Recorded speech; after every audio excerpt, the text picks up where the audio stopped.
AP ఆర్జీకేడీ triple ఐటీకి సంబంధించి already మనకు నోటిఫికేషన్ అనేది రిలీజ్ చేయడం అయితే జరిగింది. సో ఎలా అప్లై చేసుకోవాలో మీకు తెలియకుంటే మాత్రం మీకు కనుక వీడియో కావాలంటే మొబైల్లోనే ఈజీగా మనం అయితే అప్లై చేసుకోవచ్చు అనమాట. కావాలంటే మాత్రం జస్ట్ కింద కామెంట్ అయితే చేయండి.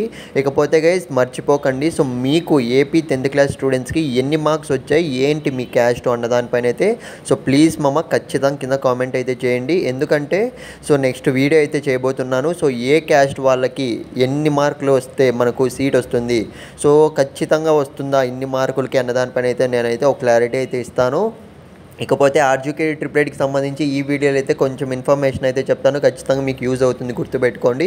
ఇకపోతే ప్రజెంట్ చూసుకున్నట్లయితే ఆర్జీకేడీ ట్రిపుల్ ఐటీకి సంబంధించి అంటే లింక్ అనేది ఎనేబుల్లో అయితే ఉందన్నమాట. అప్లై చేసుకోవడానికి మీకు అప్లై చేసుకోవాలంటే మాత్రం దగ్గరలో ఉన్న నెట్ సెంటర్స్కి అయితే వెళ్ళండి. మీకు ఏమైనా చిన్న డౌట్ ఉన్నా కానీ అప్లై చేయడంలో కానీ, లేదంటే మీకు నాకు ఇన్ని మార్కులు వచ్చాయి, నాకు సీట్ వస్తుందా లేదా తెలుసుకోవాలంటే మాత్రం కింద టెలిగ్రామ్ గ్రూప్ లింక్ అయితే పెట్టాము మన ఛానల్ది. అయితే మీరు ఖచ్చితంగా అయితే అక్కడ జాయిన్ అవ్వండి, నన్ను కాంటాక్ట్ అవ్వండి ఫ్రెండ్స్. ఇకపోతే క్లియర్గా చూసుకున్నట్లయితే మనకు last date for receiving online applications అని అయితే ఉంది కదా, ఇక్కడైతే గమనించండి.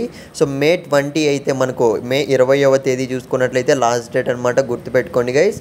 ఇక కౌన్సిలింగ్ మొత్తం కూడా మనకు 4 క్యాంపసెస్ అయితే ఉన్నాయి కదా ఆర్జీకేడీ ట్రిపుల్ ఐటీకి సంబంధించి.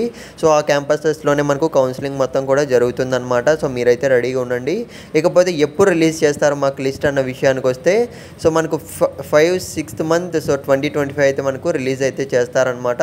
మే జూన్ మంత్లో అయితే మనకు రిలీజ్ అయితే చేస్తారు. వితిన్ 1 monthలో అయితే మనకు ఆర్జీకేడీ ట్రిపుల్ ఐటీకి సంబంధించి మొత్తం కూడాను ఎలిజిబుల్ లిస్ట్ అనేది అయితే రావడం జరుగుతుంది. ఇట్ మీన్స్ సెలెక్టెడ్ లిస్ట్ అనేది అయితే రిలీజ్ అయితే చేస్తారు. ముందుగానే మీరైతే క్లారిటీగా అయితే తెలుసుకోండి ఎన్ని మార్కులకు సీట్ వస్తుంది, ఇన్ని మార్కులు అనేటివి కామెంట్ చేయడం మర్చిపోకండి.